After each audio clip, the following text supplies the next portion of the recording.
El pastor Carlos nos ha estado compartiendo una serie muy interesante que se llama La Iglesia en el Desierto. Y bueno, yo quiero continuar esta noche con esa secuencia de enseñanzas que él nos ha dado. Yo he estado casi en todas, creo que una me perdí y es una buena serie. Yo quiero continuar en esa serie que se llama La Iglesia en el Desierto. El tema que yo le quiero compartir a usted hoy se llama El plan único de Dios. Bien, quiero comenzar diciéndole, mis hermanos, que la forma en que Dios fue estructurando al pueblo de Israel a partir de la liberación de Egipto, usted sabe que Israel salió de la esclavitud de Egipto. A partir de esa estructuración que Dios empezó a hacer en Israel, a partir de que lo sacó, las historias y las experiencias que Israel tuvo en el desierto con Dios nos ofrecen enseñanzas y experiencias de mucho valor para la iglesia de hoy. ¿Cuántos lo creen así conmigo? Los que han leído Éxodo y la historia de Israel en aquel tiempo estarán de acuerdo conmigo, ¿verdad? En que las enseñanzas son de mucho valor para la iglesia de hoy, necesarias para conocer el corazón y los propósitos de Dios. Usando a Moisés como pastor de Israel, Dios establece sus leyes, coloca el cimiento del sacerdocio perpetuo, por cierto, y lo afirma como el pueblo que Dios usaría para traer la salvación al mundo. Israel es la cuna de Jesucristo, o mejor dicho, el pesebre, ¿verdad? Cuna no, el pesebre de Jesucristo, ¿verdad? Y precisamente para que la iglesia sea hoy en día lo que debiera de ser, que es ser embajadora del mensaje de salvación, es necesario que seamos celosos de ser guiados bajo el plan único e infalible que Dios trazó desde un principio. Abra su Biblia conmigo, si es tan amable, en el libro de Éxodo, por favor. Éxodo, capítulo 3.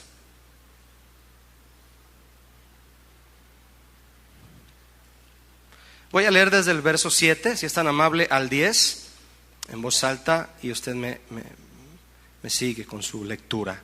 Dice Éxodo 3:7. Dijo luego Jehová, fíjese lo que dijo el Señor en aquel tiempo, bien he visto la aflicción de mi pueblo que está en Egipto, y he oído su clamor a causa de sus exactores, pues he conocido sus angustias, y he descendido para librarlos de la mano de los egipcios y sacarlos de aquella tierra a una tierra buena, ancha, a tierra que fluye leche y miel, a los lugares del cananeo, del eteo, del amorreo, del fereceo, del heveo y del jebuseo. El clamor pues de los hijos de Israel, verso 8, ha venido delante de mí, y también he visto la opresión con que los egipcios los oprimen.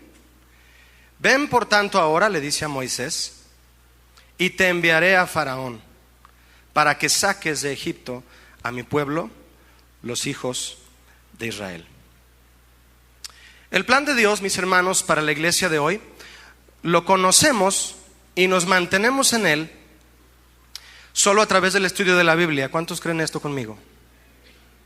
Si alguien quiere saber cuál es el plan de Dios, tiene que estudiar la Biblia, ¿verdad?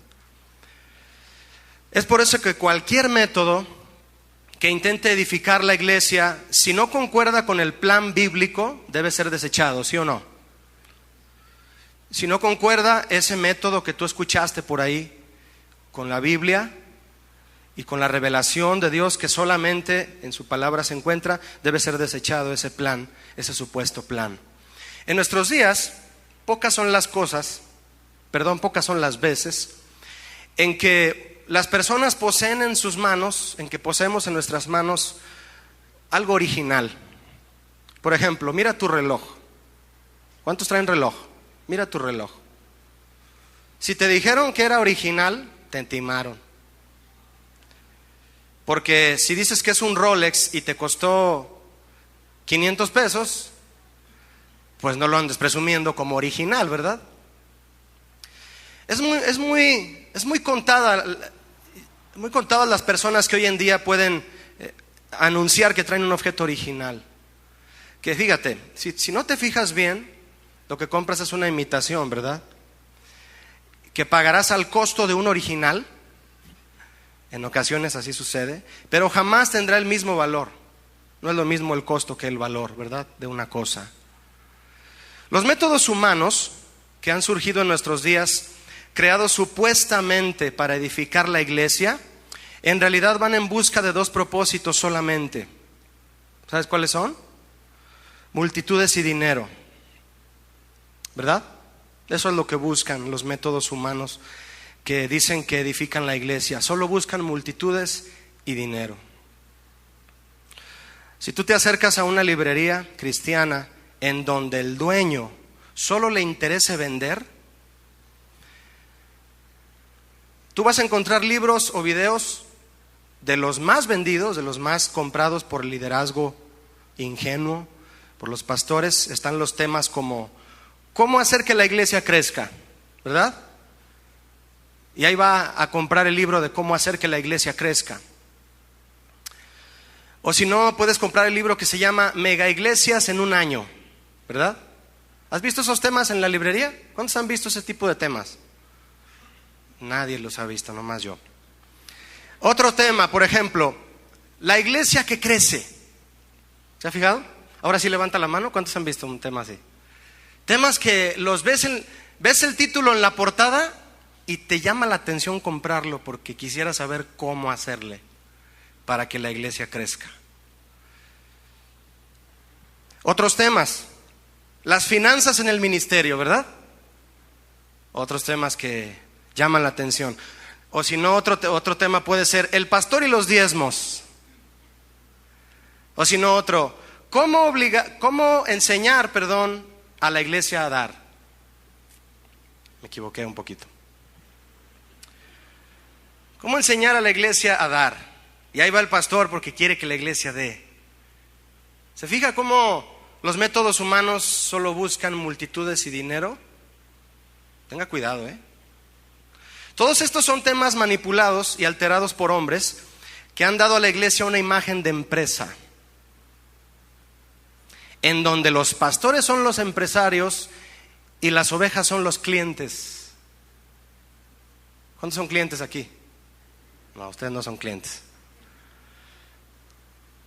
Muchos pastores ingenuos y expertos e inexpertos, de hoy, que se envían a sí mismos y que tienen comezón por hacer crecer sus iglesias, al seguir estos métodos, se llenan no de la visión de Dios, sino de la ambición de otro hombre.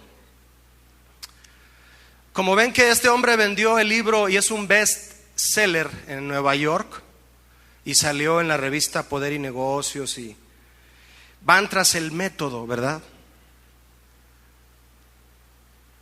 ¿Por qué toman esa ambición de otro hombre en vez de la visión de Dios, que es multitudes y dinero? ¿Por qué? Déjeme decirle por qué, sencillamente. Porque confunden multitudes con avivamiento, con salvación, y confunden dinero con bendición. Yo he escuchado a pastores, mi hermano, decir con su boca: estamos en bendición, Julio. O sea, tienen dinero. Qué forma de pensar tan errónea, ¿no? Confunden el dinero con bendición. En la primera iglesia que Cristo dejó a sus discípulos levantando, la iglesia primitiva, que tú puedes estudiar en el libro de Hechos a partir desde el capítulo 1 prácticamente. Esta iglesia fue iniciada por verdaderos discípulos de Jesús, ¿sí o no? Fue iniciada por personas que estuvieron con Jesús, por verdaderos discípulos de Jesús. Fíjese, ahí con ellos el método de crecimiento, ¿saben qué consistía? Consistía en que la iglesia obedece a Jesús de ir y predicar el evangelio y hacer discípulos a todas las naciones, y por consiguiente el Señor añadía cada iglesia a los que habían de ser salvos. método de Dios. ¿Cuál es el método de Dios? El Señor añadía cada día a la iglesia los que habían de ser salvos. Hechos 2:47. ¿Se fija cuál es el método de Dios? Nosotros solamente atendemos el mandato de Jesús de Mateo 28:19, de ir y predicar el evangelio, el verdadero, y hacer discípulos a las naciones, y el Señor añade a cada día a la iglesia los que han de ser salvos. ¿Está difícil el método? ¿Hay que escribir un libro de esto? Hay que leer la Biblia. Y el método de sostenimiento económico que tenían ellos, ¿saben qué consistía? Dice Hechos 4:32 al 37, que la gente misma traía sus bienes a los pies de los apóstoles, como ofrendas y diezmos también, para ser repartido de acuerdo a la necesidad de cada quien, para que el reino de Dios se extendiera. Pero la gente no necesitaba ser convencida por pastores merolicos, ¿verdad?, para dar a la obra de Dios. Para los que nos están oyendo en internet, la palabra merolicos en hebreo significa vendedores muy habladores. No es en hebreo. Es en tapatío, ¿verdad? No se necesitaba que hubiera pastores merolicos para convencer a la gente para dar. Dice la Biblia en Hechos 4, la gente misma traía sus bienes a los pies de los apóstoles para que fueran repartidos conforme a la necesidad de cada quien. Ese era el método de sostenimiento de la iglesia primitiva. Qué fácil de entender, ¿verdad? Pero qué difícil para el liderazgo de hoy desviado tener que meterse en asuntos de tratar a la iglesia como una empresa, y los que se hacen ricos son ellos. El apóstol Pedro, predicándole el verdadero evangelio, fue llevado a la cárcel. Él no predicaba el evangelio y se subía a su jet privado y se iba a otro lado, ¿verdad? A él predicaba el evangelio y lo metían a la cárcel. Pero se convirtieron, cuando Pedro predicó, aunque él estaba en la cárcel, se convirtieron 5,000 varones, dice Hechos 4. 5,000 varones, después de su sermón. Imagine al apóstol Pedro promoviendo un libro. 5,000 por sermón. Bestseller, ¿verdad? Qué tonterías, ¿no? Cada cristiano es responsable. Levanten la mano los cristianos. Eso es todo.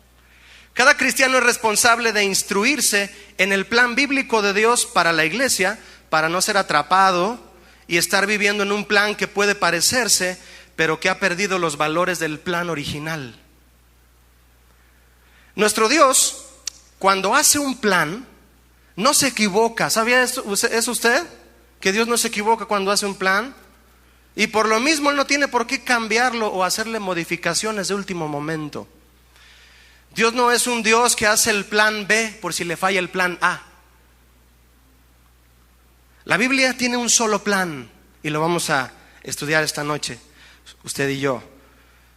Dios no hace un plan B por si el plan A no le funcionó, ¿verdad?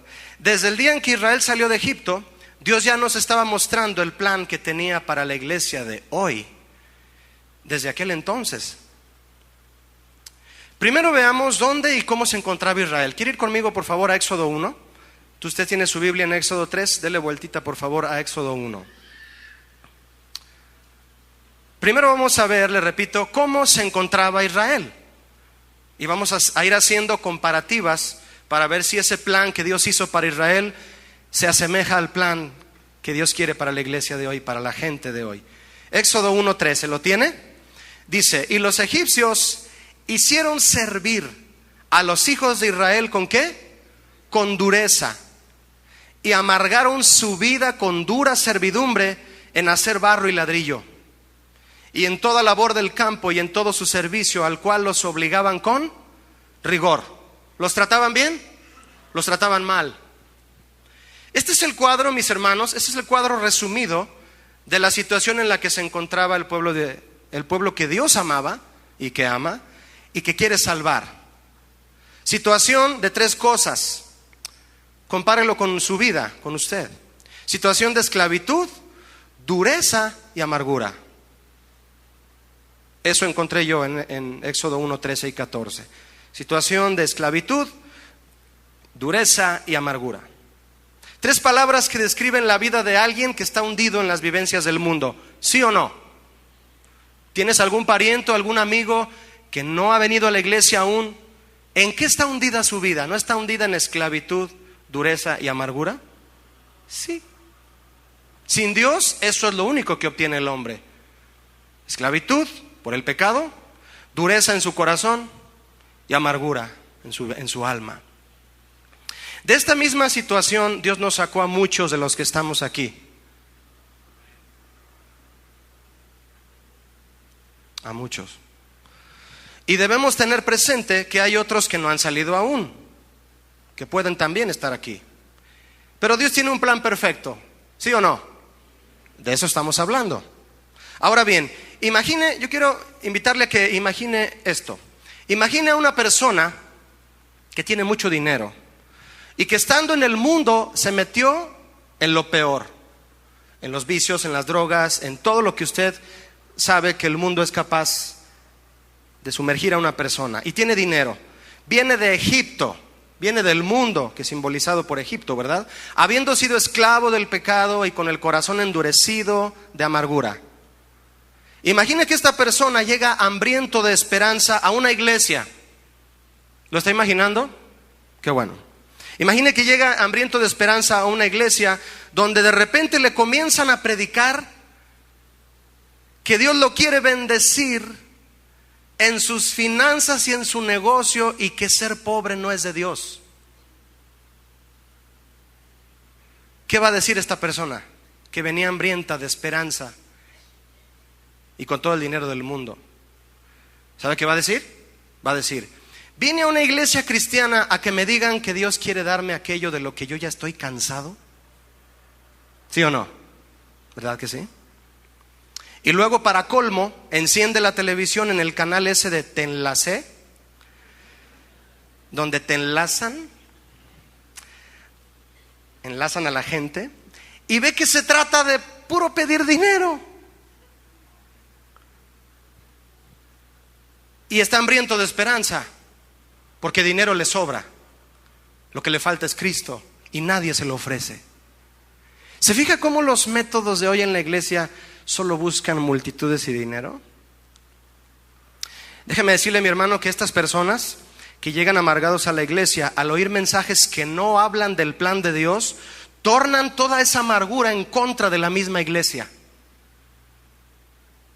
Y jamás quieren volver a saber nada de Dios. Yo tengo unos amigos, es una señora y sus hijos, de hace mucho tiempo, y ellos ya se reúnen aquí con nosotros. Antes de venirse a ellos a reunir aquí, una de sus hijas, de la señora, ella me estaba platicando hace unos días aquí. Esta señora me dice: Julio, fíjate que estuvimos yendo a una iglesia aquí por el Estadio Jalisco. No es la del profe, ¿eh? Y fíjate, Julio, que era puro pedir dinero. Yo me cansé, Julio. Es un pastor famoso en Guadalajara. Y mi hija, la más chica, la hicieron hacer una promesa de fe de que diera todas sus alhajas de oro para la construcción de unas cosas en la iglesia. Y su hija trajo sus alhajas de su casa y dinero y se las dio al pastor. Pasó el tiempo necesario y lógico para hacer de este dinero el uso correcto, y su hija se dio cuenta de que no le dieron el uso correcto. Al poco tiempo el hijo del pastor traía un carro nuevo. Esa muchacha no quiere saber nada de la iglesia cristiana ahorita. Me dice la hermana que le habla a su hija y ni a ella le contesta el celular. ¿Se fija? La engañó el pastor, es lo que ella dice. Me engañó el pastor y me despelucó. Multitudes y dinero. Cuidado, mi hermano, ¿eh? Cuidado nuestros amigos de internet, ¿verdad? Con los pastores empresarios, porque andan buscando clientes. Éxodo 3, por favor, vaya conmigo a Éxodo 3.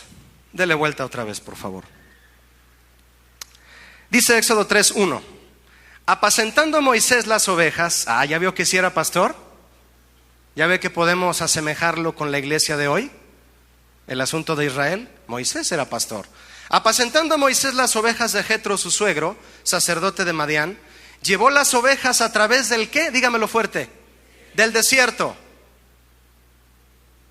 Qué curioso, ¿verdad? Y llegó hasta Oreb, monte de Dios. Fíjese, mi hermano, que todo pastor debe saber que para llevar a las ovejas al monte de Dios las debe guiar a través del desierto. ¿Sí o no? Y no andarles prometiendo que no va a haber desierto. No, va a haber un desierto. Y el pastor debe hablar de eso. Debe enseñar a las ovejas a que va a haber un desierto. Y él debe de ir delante de ellas. No empujarlas y que les vaya bien, ¿verdad? Moisés ni se imaginaba que Dios le iba a cambiar esas ovejas por hebreos heridos y quejumbrosos, ¿verdad? Por cierto, Oreb significa desolado. Verso 2 de Éxodo 3. Lea conmigo. Y se le apareció el ángel de Jehová en una llama de fuego en medio de una zarza. Y él miró. ¿Quién miró? Moisés. Y vio que la zarza ardía en fuego y la zarza no se consumía. Entonces Moisés dijo: iré yo ahora y veré esta grande visión. Diga conmigo, grande visión. ¿Qué es la grande visión? Es la siguiente: ¿por qué causa la zarza no se quema? ¿Qué es una zarza? Una zarza es un montón de abrojos en el desierto que va rodando, porque se va juntando uno con otro y es un montón de abrojos secos, que si tú le prendes un cerillo a ese abrojo, a esa zarza, se consume así.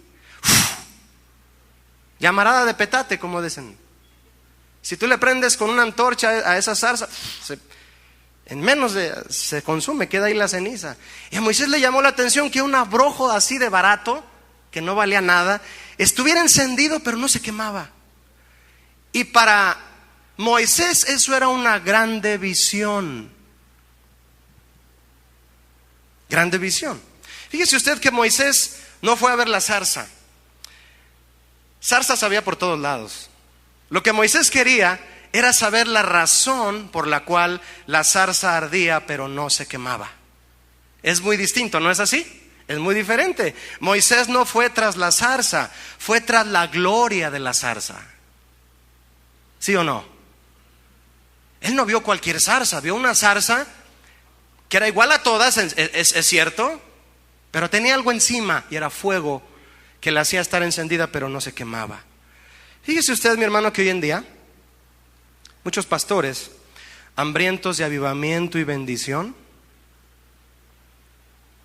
en lugar de encerrarse a orar y estudiar la Biblia en su cuarto para poder ver la gloria de la zarza, se compran un boleto de avión a Colombia para ir a ver una zarza que ellos creen que es la grande visión. La grande visión para Moisés no era la zarza en sí, sino lo que vio sobre ella. Y lo que vio sobre ella no era algo terrenal y temporal, sino celestial y eterno. El sistema del G12, sí dije G12, ¿verdad? Como muchos métodos humanos de iglecrecimiento, es una zarza muy grande, pero sin fuego. Pero ¿sabe? Dios ya le está prendiendo fuego a esta pseudo zarza y se está quemando. ¿Me expliqué? Verso 4 de Éxodo 3. Viendo Jehová que él iba a ver, Moisés, que era curioso Moisés, ¿verdad? Lo llamó Dios en medio de la zarza y le dijo: Moisés, Moisés. Y él respondió, ¿qué respondió Moisés? Heme aquí. Quiero detenerme aquí para decirle algo rápido, mi hermano. Fíjese, a los que desean ver solo la zarza, Dios no les habla. Y hasta son engañados, como todos los que viajan a Colombia, ¿verdad? Pero a los que quieren la gloria de la zarza, Dios los llama, les dice su plan y los envía. Los que buscan la gloria de la zarza. Verso 5 de Éxodo 3. No cierre su Biblia, estamos leyendo, ¿ven? Y le dijo Dios a Moisés: no te acerques, quita tu calzado de tus pies, porque el lugar en que tú estás, tierra santa es. Y dijo: yo soy el Dios de tu padre, Dios de Abraham, Dios de Isaac y Dios de Jacob. Entonces Moisés cubrió su rostro porque tuvo miedo de mirar a Dios. Fíjese, mi hermano, que cuando un hombre se presenta ante Dios con un corazón humilde para servirle, los diálogos son muy cortos. Porque para obedecer solo se necesita escuchar, ¿sí o no? Por eso los diálogos entre tú y Dios, en cuestión de que te va a mandar a hacer algo, deben ser cortos. Porque solo hay que escucharlo y obedecer. Verso 7 dice: dijo luego Jehová: bien he visto la aflicción de mi pueblo que está en Egipto, y he oído su clamor a causa de sus exactores, pues he conocido sus angustias. Aquí me está diciendo que Dios impartió a Moisés el motivo, la razón por la cual Dios hizo un plan para Israel. ¿Y sabe cuál era ese motivo de Dios? ¿Sabe qué motivó a Dios para hacer un plan de salvación para Israel? Diga conmigo: compasión. Eso lo motivó. ¿Qué motivó a Jesús cuando estuvo frente a Israel a comenzar a sanar enfermos y a predicarles la palabra? Dice Marcos 6:34. Dice que se paró y tuvo compasión de ellos porque eran como ovejas que no tenían ¿qué? Pastor. Hoy hay muchas ovejas que no tienen pastor. El motivo de Dios no era multitudes y dinero, o éxito pues, porque ahora le llaman éxito al dinero, ¿verdad? Jesús tuvo compasión de Israel, y ese mismo sentir era el plan del Padre para Israel también desde aquel tiempo en Egipto. El mismo plan, no ha cambiado. Vea conmigo las partes desde este momento, vamos a ver las partes del plan de Dios, las esenciales, las que deben impactar el corazón de cada cristiano. Verso 8, si es tan amable, de Éxodo 3. ¿Lo tiene abierto todavía? Si no trae Biblia, acérquese con un cristiano. Las partes del plan de Dios. Número 8, verso 8 de Éxodo 3. Dice: y he descendido para librarlos, diga conmigo: librarlos de mano de los egipcios. Primer parte, mis hermanos, del plan de Dios. ¿Sabe cuál es la primer parte? Él descendió. Diga conmigo: Él descendió. ¿Quién libró a Israel de Egipto? ¿Moisés? No, si Dios desciende, ¿para qué ocupa Moisés? Dios descendió. Dice claramente el verso 8: y he descendido. ¿Dice su Biblia lo mismo que la mía? He descendido, dice Dios. No lo dijo Aarón, no lo dijo Moisés, no lo dijo nadie, lo dijo Dios. Me impactó cuando yo vi que dice he descendido. ¿Quién descendió? Dios descendió. El significado de descendió aquí es literal. Dios bajó. Dios descendió al rescate por su pueblo. Dios se aferró al pensamiento que dice: si quieres algo bien hecho, tienes que hacerlo tú mismo. ¿Han oído esta frase? Pues Dios puso el ejemplo en eso. ¿Quieres algo bien hecho? Debes hacerlo tú mismo. Así que Él descendió. ¿Qué acaso no es lo mismo que hizo Jesús cientos de años después por ti y por mí? ¿Cuántos saben que Cristo descendió a la cruz? Porque Él estaba a la diestra del Padre y tuvo que bajar. ¿Sí o no? Eso dice Filipenses 2, ¿verdad? Dice que siendo en forma de Dios, no escatimó el ser igual a Dios como cosa a que aferrarse, sino que se despojó de sí mismo, tomó forma de siervo semejante a los hombres. ¿Y qué? Se humilló, descendió. Jesús descendió. ¿Ha cambiado el plan de Dios de salvación? No, Él es el que desciende a salvar. ¿Sabías eso? No hay otro Cristo. A todos los que les gusta navegar por internet buscando solo para curiosear el asunto de los falsos cristos, hay un falso Cristo por allá en Sudamérica que así se hace llamar, ¿sabías? Jesucristo hombre, así se llama. Él se tituló: yo soy Jesucristo hombre y yo soy el que la iglesia esperaba. Sí, cómo no. Dios descendió porque Él está en lo alto, ¿sí o no? Cuando tú desciendes es porque estás en lo alto de algo, ¿no? Los hombres estamos todos igual. Dios es quien es el Altísimo, nosotros somos los bajísimos. ¿Qué hombre va a bajar a salvar a alguien si está en la misma posición que cualquier otro? El único que puede descender porque está en las alturas es Dios. Por eso dice: yo descendí, ¿verdad? Es lo que hizo Jesús por ti y por mí, por la iglesia de hoy. Vino y descendió y nos trajo a ti y a mí. Algunos hasta de las greñas nos trajo. Pero aquí estamos. Gracias a Dios que nos trajo, ¿verdad? Porque nos ama. Jesús es el único que puede descender porque Él está en las alturas. Cualquier otro hombre no puede descender. Si desciende más un hombre, desciende al infierno más bien, ¿no? Espiritualmente. Ni siquiera Satanás puede descender porque cuando se rebeló contra Dios, Dios lo echó a la tierra con todos sus demonios, ¿no? Aquí anda, allá afuera en el mundo. Y Jesús descenderá de nuevo por la iglesia que lo espera. Qué emocionados están. ¿Sabías que hay liderazgos en todo el mundo? A mí me gusta cerciorarme quiénes son para, nomás ahí, para ver qué onda ahí. Hay algunos ahí que inclusive son líderes de jóvenes hoy, multitudinarios, y se atreven a decir que los cristianos son unos tontos y piensan que Cristo va a venir por su iglesia. Un argentino que anda por ahí, que mueve masas de jóvenes y les dice que Cristo no va a venir por segunda vez. Esa doctrina trae. Así que si tú no levantas la mano cuando te digo que Cristo va a volver a descender por su iglesia, eres fan de aquel cuate. ¿Sí? Cristo va a descender. ¿Dónde está la palabra descender? Ahí en tu Biblia, en 1 de Tesalonicenses 4:16. No lo abras, estúdialo en tu casa. Descenderá. ¿Por qué descenderá? Di conmigo, porque está en lo alto, allá arriba. Él es el Altísimo. Y tú y yo ya sabes que somos. Segunda parte del plan de Dios está también en el versículo 8. Ve conmigo el verso 8 nuevamente de Éxodo 3. Ahí hay varias partes del plan de Dios. Cuando platicó Dios con Moisés, ahí se lo dijo. Dice el verso 8 nuevamente. Dice, y he descendido, para librarlos. Di conmigo, librarlos. Vamos a detenernos aquí. Segunda parte del plan de Dios, para librar a su pueblo de la mano de los egipcios. Así dice, he descendido para librarlos de la mano de los egipcios.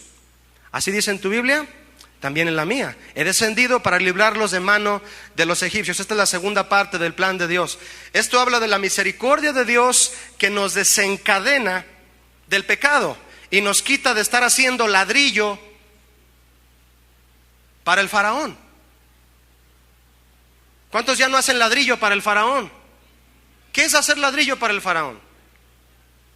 Cualquier persona que vive hundida en el pecado, lo que está haciendo es hacerle ladrillo al faraón. ¿Para qué quería el ladrillo el faraón? Para extender su reino hostil. Satanás ahora tiene a mucha gente en pecado haciéndole ladrillo para extender su reino. Todo el que peca le hace ladrillos a Satanás para que Satanás siga extendiendo su reino de pecado. Librarlos de la mano de los egipcios. Una persona que vive en pecado, repito, le hace ladrillos al enemigo para que extienda su reino. Tercera parte del plan. Nuevamente, ve conmigo ahí, ve Éxodo 3:8. He descendido para librarlos de la mano de los egipcios. Y número 3, di conmigo, sacarlos de aquella tierra. ¿De cuál tierra? De Egipto. Aquí hay algo muy interesante, mis hermanos. Muy, muy interesante. Librar y sacar son dos cosas muy diferentes.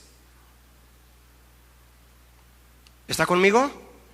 Librar y sacar son dos cosas muy diferentes. No es lo mismo que Dios te libre y Dios te saque. No es lo mismo. No te confundas. Dios libra a Israel de la esclavitud del pecado, pero también lo saca del lugar donde fue esclavizado. Fíjate bien lo que te voy a decir. Lo triste es que muchos, habiendo sido librados y sacados de la esclavitud, su corazón sigue atrapado allá en Egipto. Muchos de los que se quejaban con Moisés eran hebreos de nacionalidad, pero de corazón egipcio. Así hoy hay cristianos de nombre. Soy cristiano, soy cristiano, soy cristiano, soy cristiano, pero de corazón mundano. Cristianos que creen que pueden disponer de su libertad para darse sus vueltas a Egipto. De aquí de la iglesia te vas a Egipto y el domingo regresas a la iglesia. Te vas el lunes a Egipto y regresas a la iglesia el jueves. ¿Está bien eso? Por eso Dios no solo los quería librar, los quería sacar.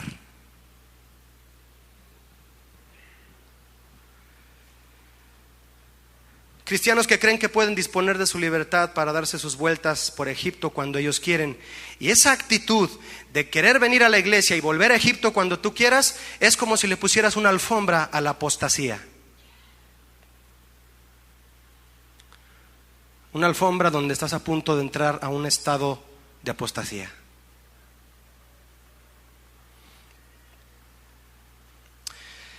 No lo abra, pero voy a leerle Gálatas 5:1. Dice: estad pues firmes en la libertad, no en el libertinaje del mundo, ni en el que tú crees tener. Estad pues firmes en la libertad con que Cristo nos hizo libres, y no estéis, di conmigo, otra vez.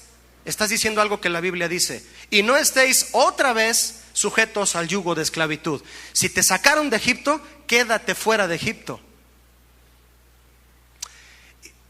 Imagina la mentalidad de los jóvenes cristianos cuyos pastores les dicen que ir a fiestas y revolverse en el vicio y la música no tiene nada de malo.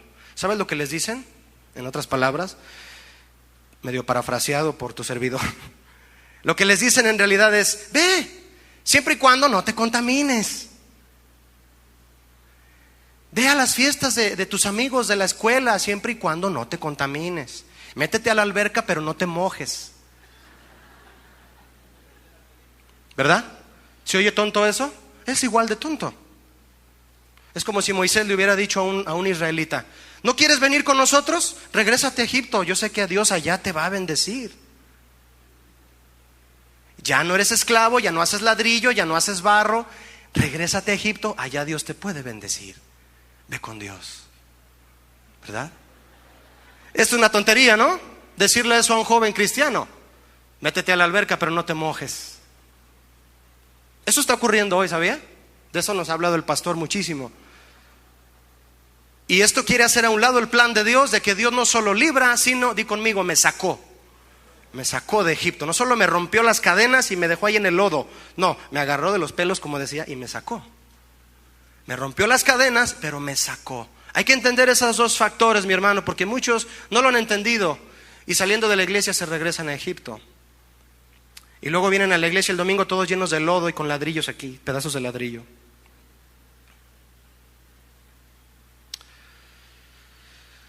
Estos pastores lo que les dicen en realidad es: ya eres libre, puedes volver a Egipto las veces que quieras. Esos pastores han modificado el plan de Dios para perdición. Y para ellos la santidad es religiosidad. Yo estuve viendo unos videos en internet de un pastor que está en México, que yo lo escuché por primera vez a él predicar en un evento en Ciudad Juárez. Y era un hombre convencidísimo de lo que era el pecado en muchas áreas, para poderlo impartir a los jóvenes. Y yo lo escuché lo que está predicando hoy, y tiene un programa de televisión en donde habla de la libertad que da el amor. Y para probar que todas esas personas que están en el estudio son libres, los pone a bailar música de los Beatles y de otros cantantes. Y él está en México pastoreando. Y él en ese video dice que a los que no les parezca lo que él hace son unos religiosos. Lo que pasa es que él es un apóstata y para él ya todo es religiosidad.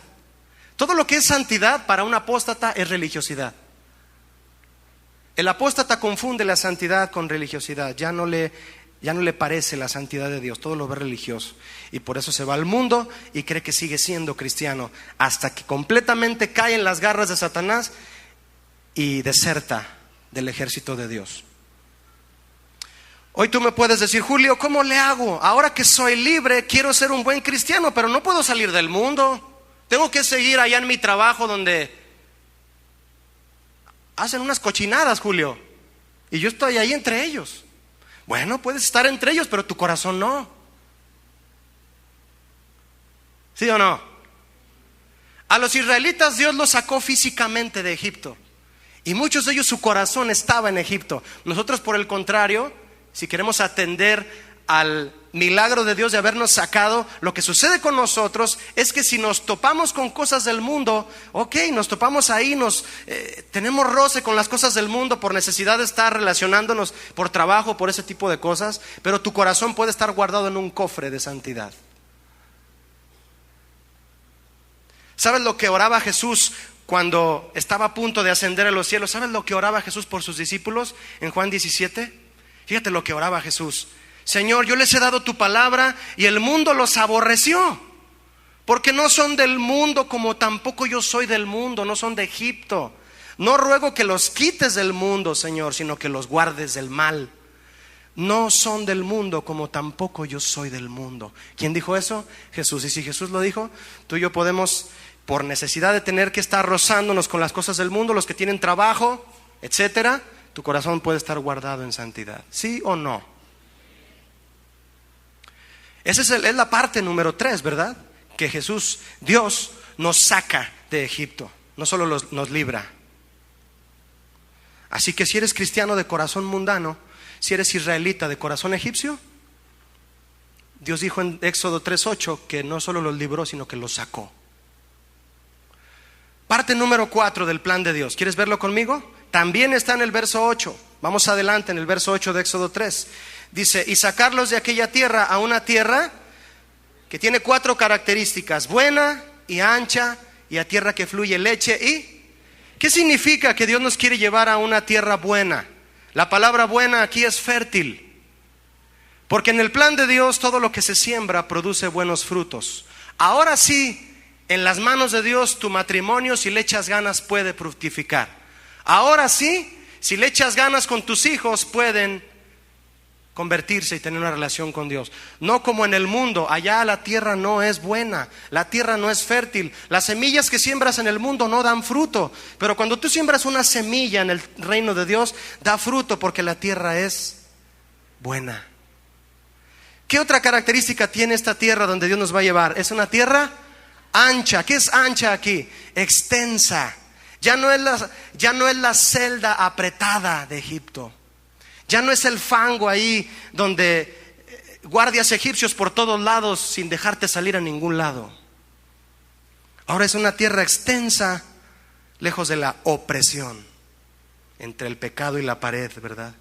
Entre el ladrillo y el pecado. Es una tierra que fluye, ¿qué, mis hermanos? Leche, número 1, leche. ¿Qué significa la leche? Según el Nuevo Testamento es el alimento básico para después Dios te dé de comer carne en el espíritu. ¿Sí o no? Cuando tú oyes la palabra leche en la Biblia, habla de alimento básico, habla de buen alimento. Ahí en esa tierra lo que Dios quiere hacer es darnos alimento para crecer en el espíritu, madurando en el estudio de la palabra, siendo discipulados. ¿Sí o no? Ese es el buen alimento de Dios que habrá en aquella tierra. Y por último, en aquella tierra, en esta cuarta parte del plan de Dios, es que será una tierra donde fluirá, ¿qué también? Miel. La miel habla de un buen trato de Dios. Porque ¿cómo trataban los egipcios a los israelitas? Con mano dura, con rigor y con amargura y con dureza. La miel es el buen trato de Dios, que consiste en recibir su cuidado y su amor, pero también su disciplina. ¿Cuántos saben que al que Dios ama, disciplina? Esa es la miel de Dios. La miel de Dios, mis hermanos, no solo es su amor, es también su disciplina. Por eso es una tierra que fluye miel. Disciplina que nos lleva a pensar como Él. Eso quería Dios para Israel. Llevarlos a un lugar para que lograran pensar como Él. Para llegar a esta tierra que tiene todo esto, es buena, es ancha, tiene leche, tiene miel, viene la siguiente parte del plan de Dios, la parte número 5. ¿Sabe cuál es esa parte? La parte número 5 es cruzar el desierto. Diga conmigo, hay que cruzar un desierto. Dígalo con convicción, hay que cruzar un desierto. No puedes salirte de Egipto y pegar un brinco a Canaán. Hay que cruzar un desierto, que también es parte del plan de Dios. Y que todos los métodos humanos hoy tratan de evadir. Todos los métodos humanos hoy tratan de enseñarle a la iglesia que no es necesario pasar por un desierto. Eso no es de Dios. No, sí es de Dios. ¿Sí o no? Es de Dios que pasemos por el desierto, porque ¿cómo vas a llegar a Canaán sin cruzar el desierto? Hay que cruzar el desierto. Esa es la quinta parte en el plan de Dios. Además, mis hermanos, si no mencionamos el desierto, los que nos oyen por internet van a pensar que somos una sucursal de Pare de Sufrir.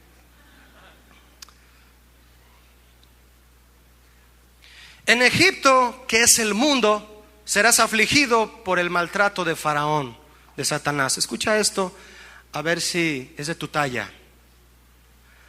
Te repito, en Egipto, que es el mundo, serás afligido por el maltrato de Faraón, por Satanás, para destrucción de tu alma.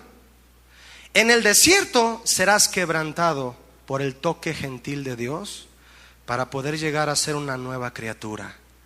¿Qué prefieres? Piénsalo. ¿Qué prefieres? ¿Aflicción satánica o el quebranto de Dios? Verso 18 de Éxodo 3, por favor. Ve hasta el verso 18. Y oirán tu voz e irás tú y los ancianos de Israel al rey de Egipto, y les diréis: Jehová, el Dios de los hebreos, nos ha encontrado, por tanto nosotros iremos ahora camino de 3 días por el desierto para que ofrezcamos sacrificios a Jehová nuestro Dios. Sexta parte del plan, mis hermanos: ofrecer sacrificios. Ha sido y será parte del plan de Dios para su iglesia, y es algo que debemos cuidar de no evadirlo también en toda área de nuestra vida. Ofrecer sacrificios a Dios es vivir de tal manera que lo que más nos importa es lo que le importa a Dios. Eso es vivir una vida de sacrificios para Dios, una vida de pureza y santidad que agrade a Dios, como dice Romanos 12, ¿verdad? Fíjese usted que los sacrificios de verdadero significado que por primera vez Israel ofrecería, los iban a ofrecer 3 días camino del desierto. Qué curioso, 3 días. Jesús, al resucitar al tercer día, le dio el valor necesario a nuestras ofrendas. ¿Está conmigo?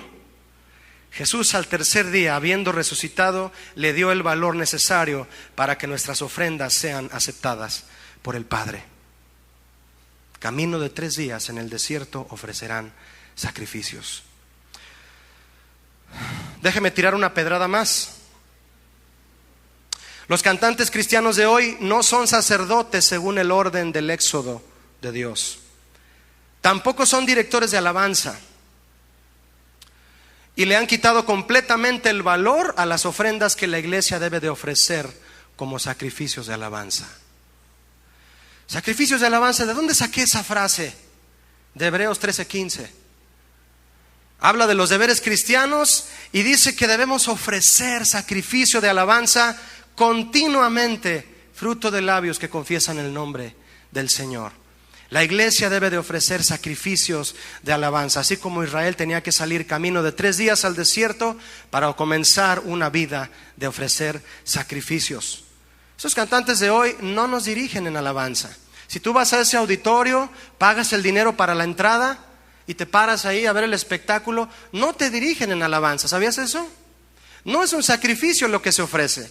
Si la persona que quiere dirigir en alabanza a la iglesia no cumple con los requisitos del sacerdocio que Dios quiere en su palabra, no es un director de alabanza, no es un sacerdote de Dios, no puede ministrar a la iglesia, y si se atreve a entrar a la presencia de Dios debería caer muerto, pero como está en la gracia de Dios, se atreve a entrar. Pero un día van a caer, porque la gracia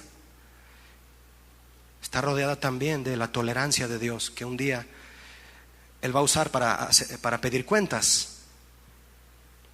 La palabra sacrificio aquí en Hebreos 13:15 es la palabra víctima.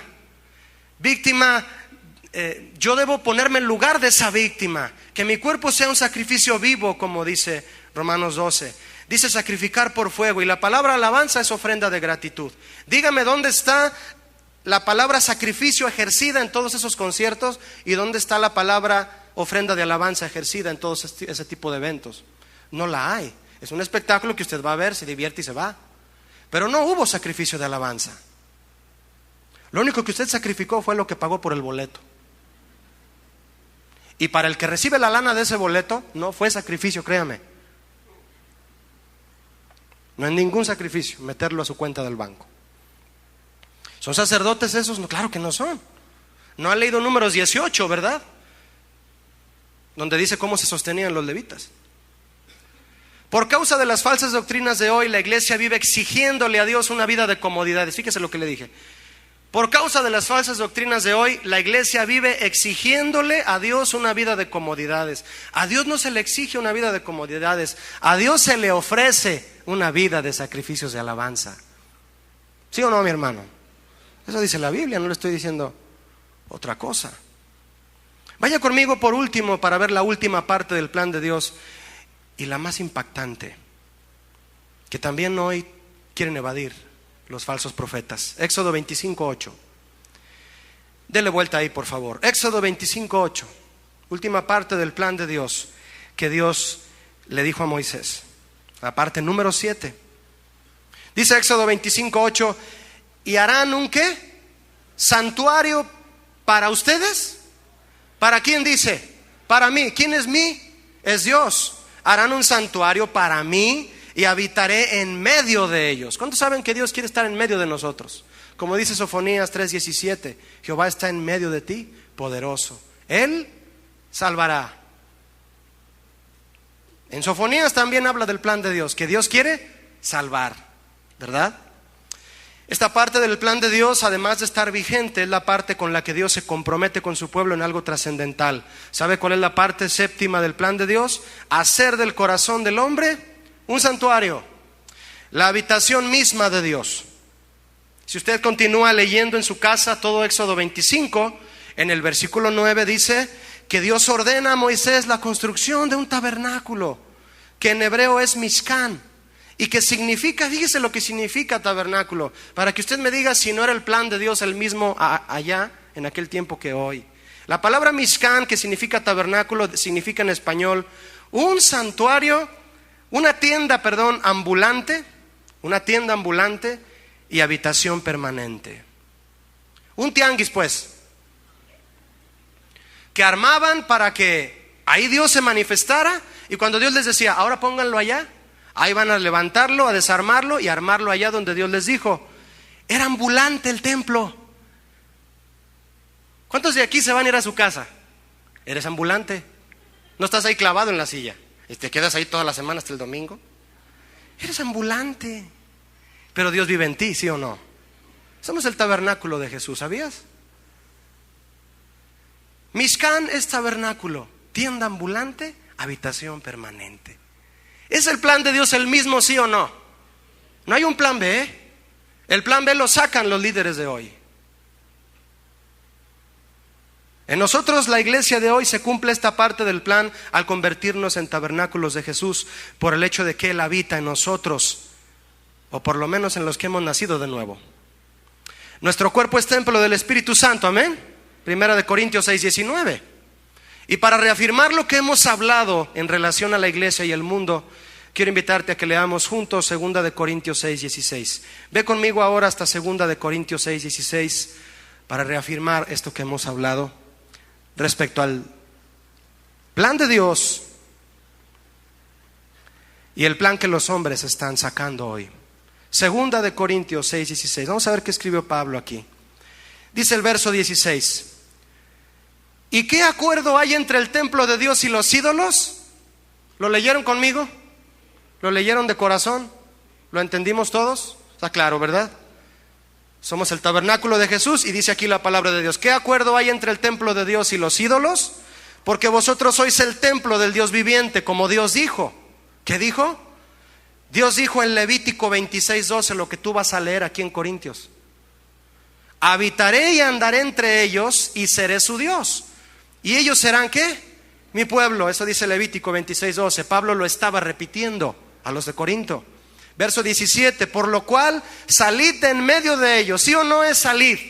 Di conmigo, salid. ¿Dios no quiere sacarte? Claro que nos quiere sacar. Por tanto, salid de en medio de ellos y apartaos, dice el Señor, y no toquéis lo inmundo, y yo recibiré. Y seré para vosotros por padre, y vosotros me seréis hijos e hijas, dice el Señor Todopoderoso. Mis hermanos, para que los israelitas pudieran ser el pueblo e hijos de Dios, que Dios habitara entre ellos, tenían que estar fuera de Egipto. Amén. Ya vi quién dijo amén, para que luego. Dios mandó que el santuario fuera levantado en el desierto, no en Egipto. Y hoy en día las iglesias quieren levantarse en el mundo. Muchos líderes enseñan hoy que la iglesia puede participar del sistema del mundo y no tiene por qué estar en un desierto. ¿Por qué la iglesia debe estar aparte? Debemos de convivir con nuestros hermanos los tibetanos. Debemos de convivir con nuestros hermanos los satanistas. Debemos de convivir con, ¿por qué no? El ecumenismo es lo de hoy. Amén. No diga amén, no diga amén. Eso está pasando. Quieren levantar el tabernáculo en Egipto. ¿Dónde era levantado el tabernáculo? En el desierto. Y Pablo les dice a los de Corinto: salid de en medio de ellos y apartaos, dice el Señor. Muchos líderes enseñan eso. Eso es camino a la apostasía. Viene una apostasía tremenda, hermano, usted no tiene idea. Todas las partes que Dios puso en su plan desde el principio, las sella, las consuma con la obra de Cristo en la cruz. Y lo que hace cualquier plan para la iglesia que no está de acuerdo a la Biblia es blasfemar en contra del sacrificio de Cristo, calificándolo como insuficiente. Que vino una luz y me dijo: haz esta forma de hacer crecer la iglesia. Ah, caray. O sea que lo que hizo Cristo en la cruz no ajustó, no alcanzó. Mira, le faltó leer esa parte de Apocalipsis, ¿verdad? Donde dice que hay de aquel que le añada, ¿verdad? A la Biblia.